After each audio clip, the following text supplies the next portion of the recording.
दोस्तों आप सभी लोगों को सादर नमोबुद्धाय।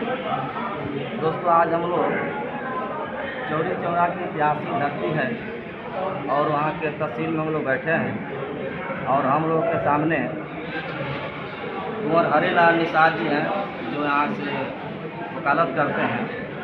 वकील साहब, हम आप लोग से जानना चाहते हैं कि यह जो तहसील बना है यह किस गणराज्य में बना है? ये कोली गणराज्य महाजनपद बच्ची कोली गणराज्य है। तो इसको थोड़ा सा विस्तार से कुछ चर्चा कर दीजिए ताकि लोग जाने कि इसका क्या इतिहास कोली गणराज्य और इससे भगवान बुद्ध का क्या संबंध था।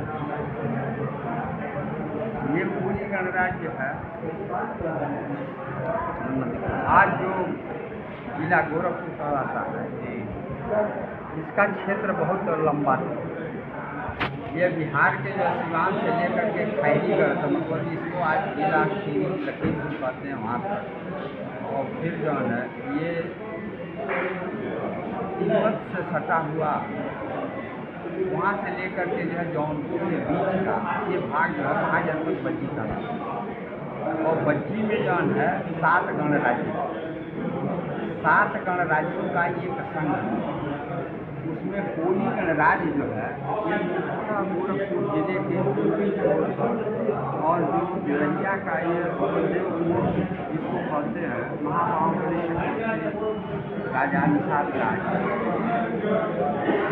जो स्थानपुर के थे, उनके वंशज 1072 में यहाँ एक दुर्ग बनवाए जिसका नाम रुद्रपुर रखा गया।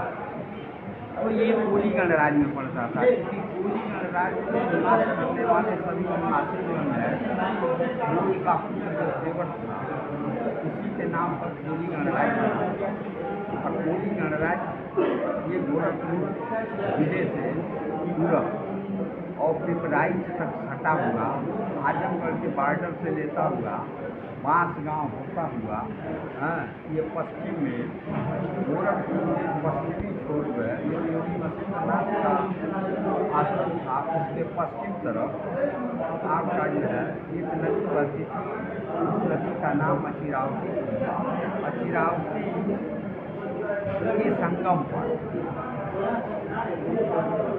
वहीं से पूर्वी छोर लेकर के इसकी गणना कोली गणराज्य। और कोली गणराज्य के लोग जो है बहुत ही जो है शासनप्रिय व्यक्ति, इनके पास एक सेना थी।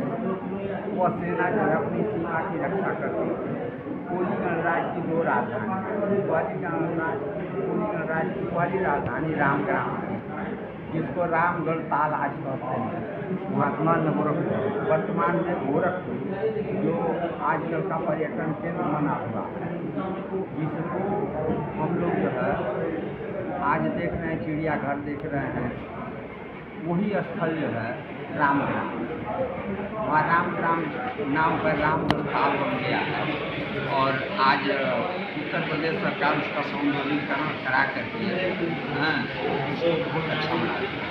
दूसरी राजधानी देवदह, निषाद राज्य देवदह के नाम पर देवदह कोली गणराज्य की दूसरी राजधानी थी, जो आज महाराजगंज जिले में हुआ।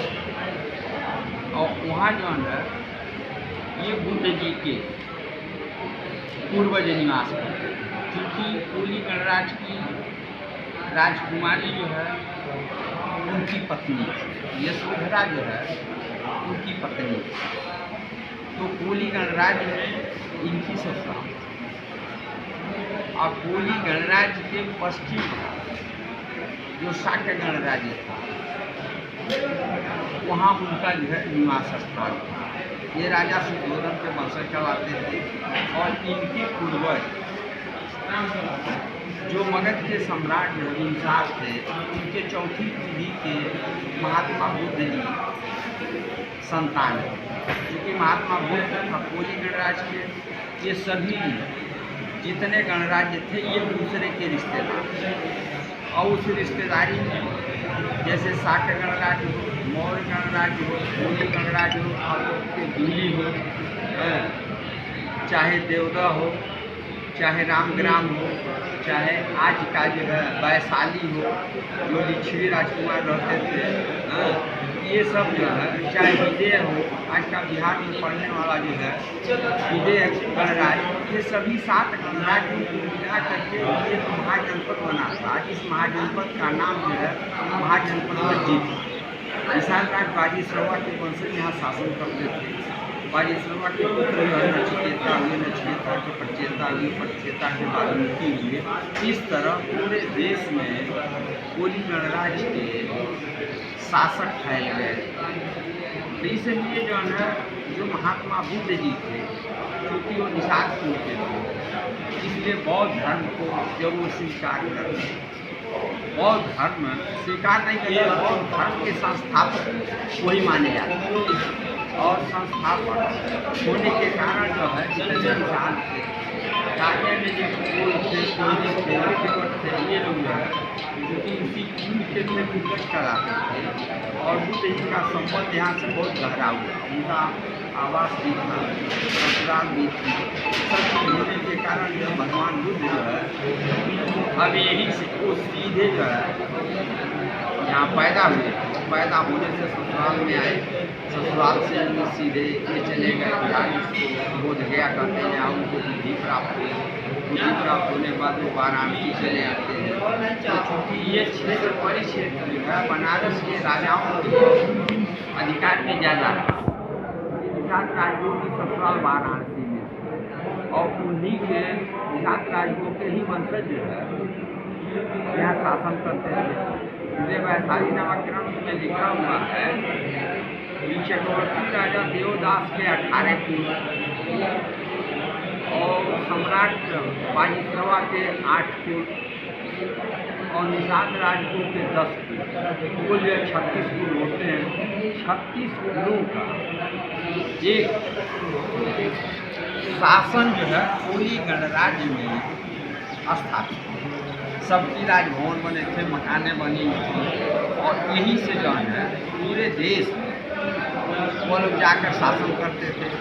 धर्म, नीति, कर्म क्या व्याख्या करते थे, कौन शासक का ताजपोशी किस महाजनपद में होती है, वो गोरखपुर से तय होता। क्योंकि बौद्ध जी के अंतिम काल का जब आप पढ़ेंगे, उनका इतिहास पढ़ेंगे तो पता चलेगा जो त्रिपिटक लिखा गया है वह गोरखपुर में लिखा गया। और उस त्रिपिटक की कहानी और इतिहास पूरे विश्व में लोग पढ़ते सुनते हैं। तो बुद्ध जी का चूँकि घर भी था, ससुराल भी थी और ज्ञान प्रचार करने का एक सबसे बड़ा माध्यम कोली गणराज्य था। क्योंकि सम्राट अशोक का इतिहास जब पढ़ेंगे तो सम्राट अशोक जो है अपने 20 साल शासन के बाद गोरखपुर में ही जो है पूरे देश की राजधानी बनाया था, जिसका नाम आज राजधानी ग्राम लोग पढ़ते हैं।